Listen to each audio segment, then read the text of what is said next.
video that would show very clearly and graphically the difference between the systematic intensive phonics, the pure phonics that you do in your book that you explain to people, which has been so very successful, and we'll talk about that a little bit, about some of the letters and things that we have gotten from people, and the comparison then between your systematic intensive phonics, which is best represented by your book Alpha Phonics, and the sort of thing that is predominant in the public school system.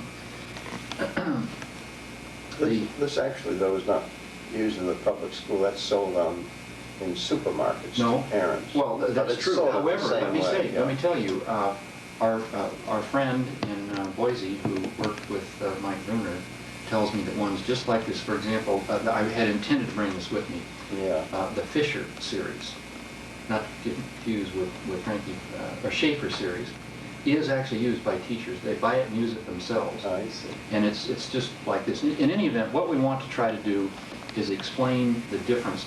Maybe for a second you might just verbally explain to the people who will be seeing these tapes the difference between the pure phonics and the look-say whole word language, which is represented by these things which are used in the public schools. Yes, well, when it comes to the idea of reading readiness, a child is ready to learn to read when that child has developed a sufficient speaking vocabulary. Let me correct the fact that this says reading readiness was accidental. I had intended to bring a first grade book. We just didn't get it. So don't let that throw you. This is just the best I could do at this time. But they also use that. Yes, right. They use that term, you see. And of course they have huge books on reading readiness. But as I say, the only thing the child needs to be ready to read is to recognize the letters of the alphabet and to have a sufficient speaking vocabulary so that they can recognize the sounds that the letters stand for. So in my book Alpha Phonics, I just have the parent teach the child to recognize the letters of the alphabet. Let's take a second so the camera can zoom in on that to see the graphic of it is very important. Yeah. Are we getting that? And in the back of the book here, I describe how the parent should teach the alphabet. I have a section that is the introduction, the teacher's manual, and how the alphabet, here it is, you see.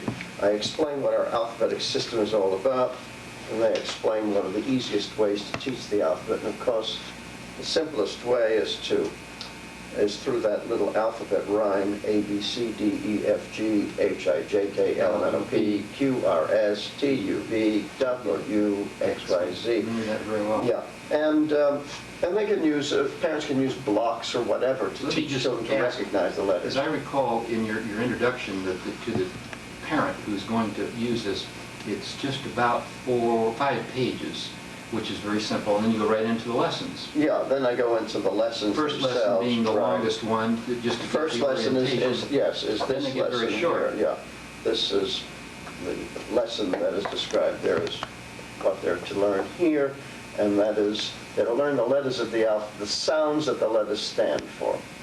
And I have and in this book we teach the child the sounds of the letters in a very organized, systematic way, first starting with the short A sound in conjunction with 5 consonants, M, N, S, T, X. And so in the very first letter, the child learns 5 words, 2-letter words, and, as, at, ax, yes, in the very first lesson. So they learn 5 vowels, 5 consonant sounds in conjunction with the short A. Then I teach the rest of the consonant sounds in conjunction with the short A, first expanding these 2-letter words into 3-letter words, and then teaching the child, putting them in spelling families. For example, am, sam, an, man, as, has, at, ax, tax. And then by lesson 3, the child is already reading his first sentence. By lesson 3. Now Yes. that could be, I understand from some parents, well I know from some parents who have contacted us, that could be even in the first morning. Oh, yes, yes, you They're reading can complete sentences. in 1 hour you can complete those 3 lessons, and you can get through lesson 3. As a matter of fact, when I started tutoring a retarded young man, and we completed lesson 3 that very first tutoring session, his parents thought it was a miracle that he could read a sentence already in the very first tutoring session.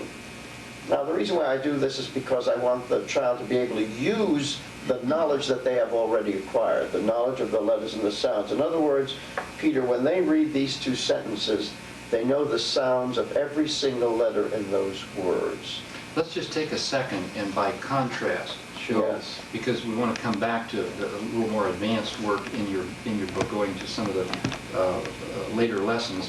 Let's just show our audience a little bit about the types of things, whether it be this particular book that is used in public school, or the Scott Forsman, Dick and Jane books, which is still the most widely used. Well, they're no longer using Dick and Jane. These are similar, if not identical, in their approach. Similar techniques. Now, there's one thing maybe you could show in your book. That's right, and in my book they start learning the letter sounds immediately, whereas in that book they start learning they just look at pictures. Pictures and drawing and coloring. For example, if we're trying to identify the sound of a certain letter, an E or an O or a E, I, O, U, the vowels, the children are supposed to, if the picture has the sound in it, like boots for the O or whatever it is. No, that's not what they're teaching them. The significant thing is it's just pictures, pictures, pictures, pictures.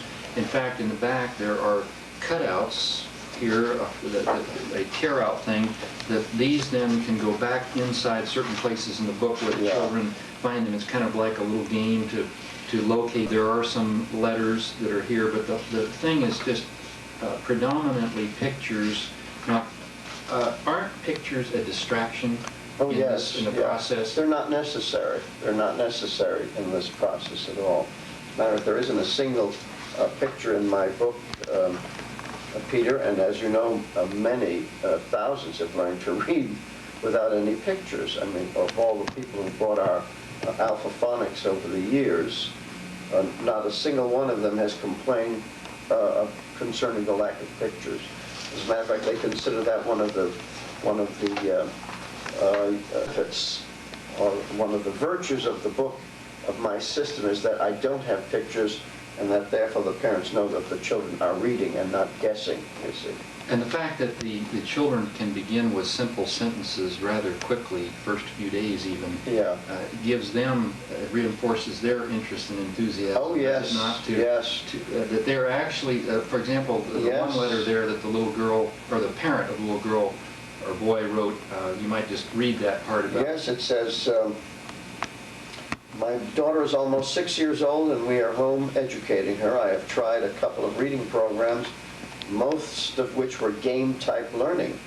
None of these produced any results. I recently ordered Alpha Phonics because I have heard Samuel Blumenfeld speak on several shows. Diana and I are just beginning lesson 5. After going over lessons 3 and 4, Diana was so excited that she could read that she hugged my neck and told me she loved me. She said, "Oh, Mommy, my wish is coming true. You and Daddy are teaching me to read. What else can I say?" I'd like for you to comment or mention about the length of time each day. Okay, and the letter goes on, "I love this systematic way of teaching reading because it produces immediate results, and children as well as adults like to see progress." By the way, we only spend about 5 to 10 minutes a day on this. This is an excellent, intensive, systematic phonics program. I believe most parents would be very surprised to know that a child could be taught to read, particularly by a non-professional, just an everyday parent, in 5 to 10 minutes a day. That's right. And the virtue of this book, Peter, of course, is that parents don't have to go through a training workshop to learn how to use alphaphonics. All they have to do is read the instructions in the back, and then they're ready to go to work. And that's the simplicity of it. Sam, you're aware of the fact of, because I've sent you copies of several letters from other parents who have written us. The one I like to talk about the most is from the Walter family, that's their last name, in Oregon, Port Orford, Oregon. And I've talked to so many people over the phone or in person about this letter that I have the significant part memorized, and that was where I'm not sure whether it was the father or mother that wrote the letter, said that when their daughter was 5, they started her on your alphaphonics, and 6 months later that she was reading.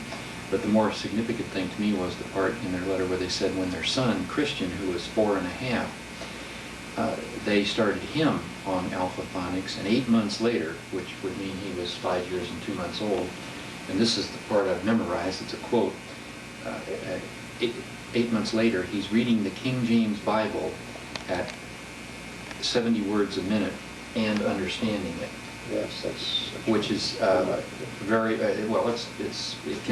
We're getting more and more of this all the time from parents who have seen your book and have used it.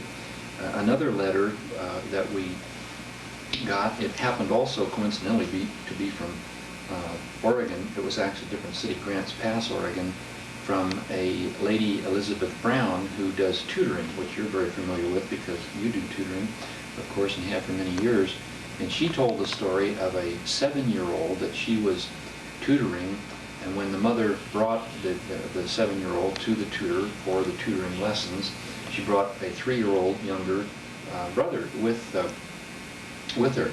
And he was kind of interested, so the tutor asked if it would be all right if the 3-year-old just sat in, which he did, and when turned out when they all went home, the 3-year-old asked his 7-year-old to tell him more, and so the 7-year-old went over and reviewed the material with the 3-year-old.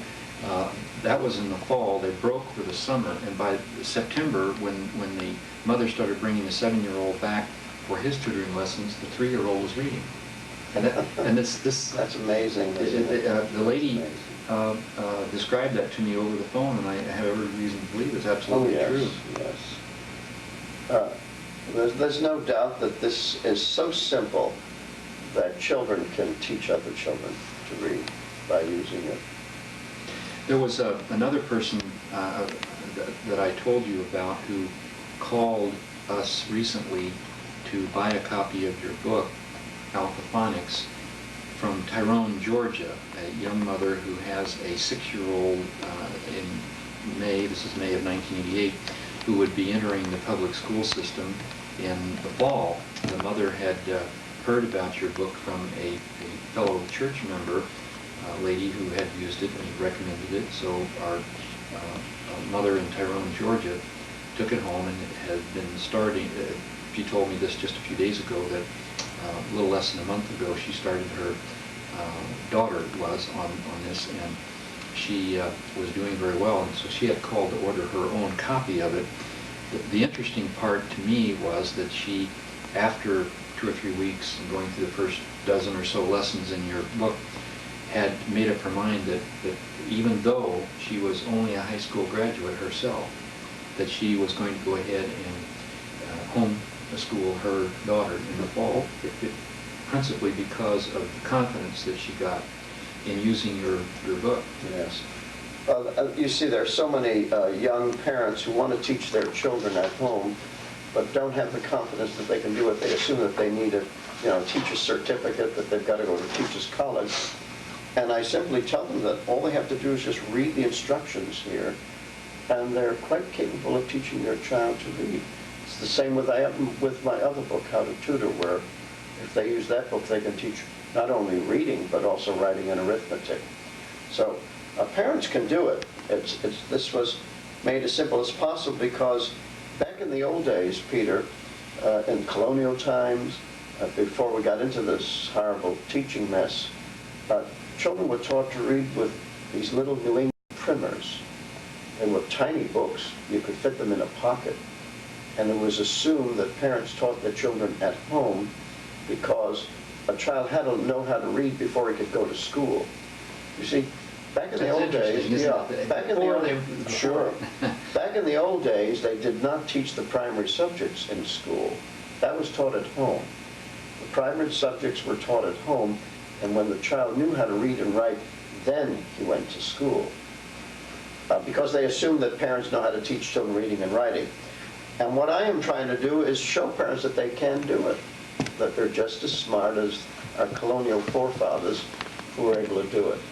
Just shifting for a second, I believe you mentioned that all ages can use this book. I heard just this week from a lady who teaches in adult education in Detroit, people who are adults and illiterate. The reason she called was that she had heard on a radio program that you appeared on about your Alphaphonics book a couple of months ago, got a copy of it and started using it, dropped the system, and I forgot to ask her what system she was using prior to this, but she switched over to your system, and she has a 38-year-old man from the inner city in Detroit area who was totally illiterate, who is now moving along so fast.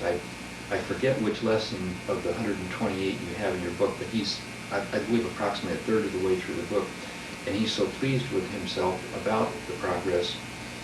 Imagine, 38 years old and not being able to read at all, that he wanted to get a copy himself. So she was ordering it for him, and she was so pleased with the way it was working that she was going to give it to him as a gift. Oh, that's wonderful. That pleases me no end. And of course, Peter, you know, I developed this book so that it could be used to teach anybody to read, a child or an adult. And that's another reason why there are no pictures, because I didn't want to Mickey Mouse it up so that older illiterates would feel that they were doing baby stuff, you know, that they were being belittled and babyfied. And that's why adult illiterates learn to read by having this book used. Now, the book actually is complete in its the three elements that there are possible to be in a reading system are a workbook, a reader, and the instructions, of course, for the teacher or the tutor. Right. And this is all in there. Yeah. Of course, what the student should have is a blank notebook. Mm-hmm. In which to copy some of these things, write sentences, write little compositions, or whatever the instructor feels the student should be doing for homework. And that's what I use with the youngsters that I'm tutoring. I always have them use a blank notebook for writing purposes, because I believe that once you start teaching them to read, you should also start teaching them to write. As a matter of fact, I have an example of the cursive alphabet in back of the book so that the teacher, the tutor, can start teaching the student to write cursive. And, one other point that I had intended to discuss with you or ask you about earlier, but I think it's still appropriate here. Parents who've used your book have told me that your approach is word family oriented. This was one parent's who taught two of their children with your book. You might explain that, how the repetition of the similar sounding words that you have in your word list help reinforce, as I understand it. Yes, well, the sounds that you're working with. Well, word families are really rhyming words. Mm-hmm. For example, you have in the short O, ox, box, fox, pox, sock. So, in other words, the child learns a whole lot of words with ox. He finds out that with a B it's box, with an F it's fox, with a P it's pox, S it's socks, etc. So he can learn a whole bunch of words.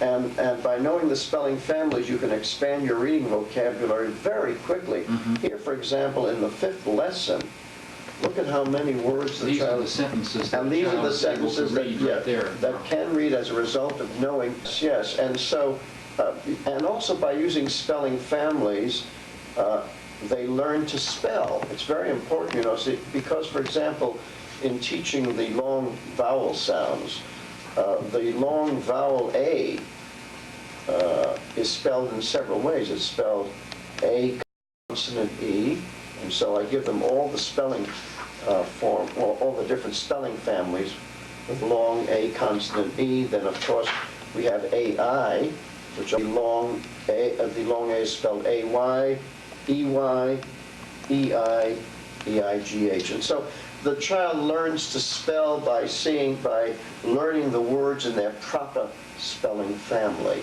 And that helps spelling because, Peter, you know that one of the big problems today that young people have is spelling. And everyone wants to know, well, how can I teach my child spelling? And I do it the simplest way. Teach them the families in which the words are found. The same with the long E. We start with the double E spelling families. And then the EA, which has the same sound as long E, you see, and etc. We go through the book. And that's the reason why I use the spelling family technique, because it not only teaches reading faster, but it teaches spelling. Now you take the Houghton Mifflin book, for example, the pre-reader, and there they repeat the same word go over and over and over again. They don't teach no, go, so. They just teach go, go, go, go, go, go, go. And that's proof positive that they're using a look-say ideographic technique of teaching, a picture technique rather than a phonetic intensive phonics technique. As your publisher, if I got down on my hands and knees and begged, would you put a picture in your book? No, I wouldn't. It's not necessary. If I threatened you with your very life. Well, the only picture I'd put in would be my picture. Oh, okay. Well, as the author, and I don't have that here, but that's not necessary. And and I'm glad that I've been able to prove to everyone that pictures are unnecessary. Because there are many good phonics programs which still insist on using pictures simply because they're afraid that, oh, well, people are so used to seeing pictures in a reading book that if they don't see them, they won't buy them. But we've been able to prove that people will buy the book if they know it works. And that's the reason why Alpha Phonics is selling as it is. Have just a second more. You might comment on the other letter that's on the back of the book about the boy who was having trouble and what he ended up reading in about 6 weeks or so.